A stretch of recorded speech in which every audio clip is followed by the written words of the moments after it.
Hi, this is Carol from Innovate Training, and this is From the Classroom to the Kitchen Nook. And this is our 12th session. So today we're going to talk about academic integrity. Now there's two ways you can look at academic integrity. You can look at the negative, and the negative tends to focus on plagiarism. And I think we all know what plagiarism is. Plagiarism is when you write something or use somebody else's work or idea. It's not necessarily just a written narrative. It could be somebody's idea without giving them due credit. And then there's fabrication, which is just creating something out of the blue and saying it's fact. And then falsification would be, again, falsifying a test result. But I think it's better to focus on the positives, because when you focus on the negatives, sometimes you tend to not overlook the positive things about academic integrity. So today we're going to talk about the 5 pillars of academic integrity, and this is according to the International Center of Academic Integrity, ICIA. So I can't say, I'm being honest, I didn't write it myself. So, pillar 1, and that's honesty. Honesty is sincerity. Of all the other pillars, they all focus on this one, or they all have to branch out off of this one. Honest individuals will take stock of their abilities as well as other people's abilities and represent your abilities truthfully and fairly, as well as others truthfully and fairly. In other words, you're not going to say that you're not going to make others think that you know more or this idea came from you when it did not. Being honest about that. And the second pillar is trust. Trust in other people in your community eases the working relationship. So trust is something that has to be established. Now, you can give somebody trust until that trust is broken, but if trust is ever broken, it takes a while to build it. And this is what I used to tell my students, that I'm going to afford you a level of trust as a freebie on credit, or just I'm going to assume and give you trust. Until you break that trust, I'm going to assume that you're being honest with me. Because there's things such as taking tests at home, now that we're doing work at home, or doing your own work, typing your own workout, so on and so forth. When that trust is broken, then that's a whole other discussion about rebuilding that trust. So trust is the second pillar. The third pillar is fairness. This goes hand in hand with trust. Every individual should believe that they will be treated fairly and judged by the same standard as all others in the community or in the classroom.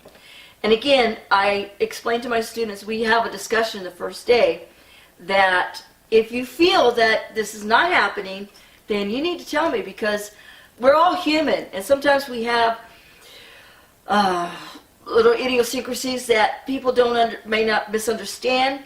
It may appear that I'm treating somebody unfairly, or maybe I am treating somebody unfairly and I'm just not aware of it. So fairness goes hand in hand, and also fairness for me. It's not fair for you as a student to ask me for things that I'm not able to deliver for you, such as 5 minutes before the lecture, ask me for a copy of the outline. That's not fair when I've given you the outline at the beginning of the week. So fairness would be, why don't you use somebody else's until afterwards, and then I'll print it up for you. All right, fourth pillar, respect. Now this allows for individual point of views. In a classroom, especially when you're going to deal with subjects like the humanities, psychology, sociology, philosophy, you're going to be dealing with different points of view. People are going to believe different things. People are going to think differently. We're all wired different. We need to be able to listen to each other's point of view and give them that respect. And I'm not saying you can't challenge it, but challenge it in a respectful way.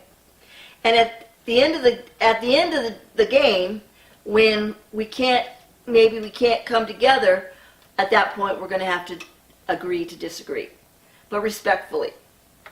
And not everything people are going to be able to agree on. It's just not going to ever work out that way.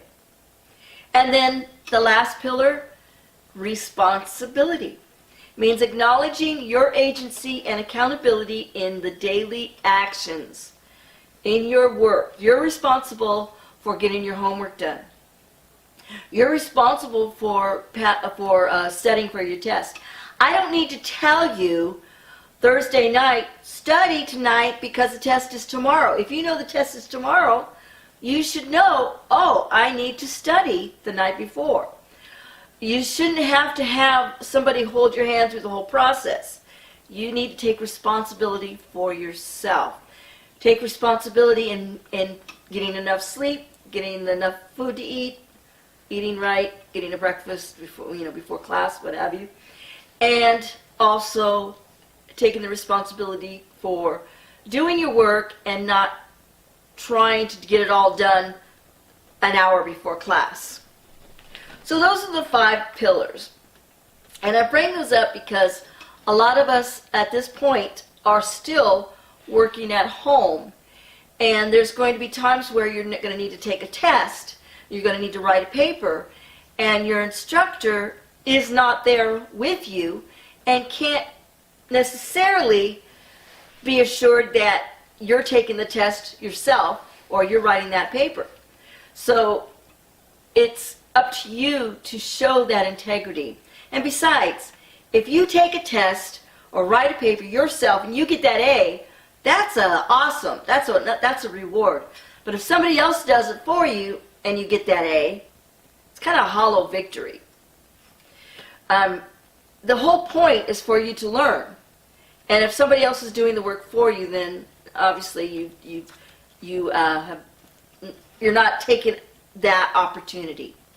So, academic integrity. Next week we'll talk about doing research and how to find credible research and what type of non-credible research non-credible resources we should use. So, this is Carol Peugeot from the classroom to the kitchen nook, and I will see you next time. Don't forget to like, subscribe, and hit that bell for lots of good stuff coming your way.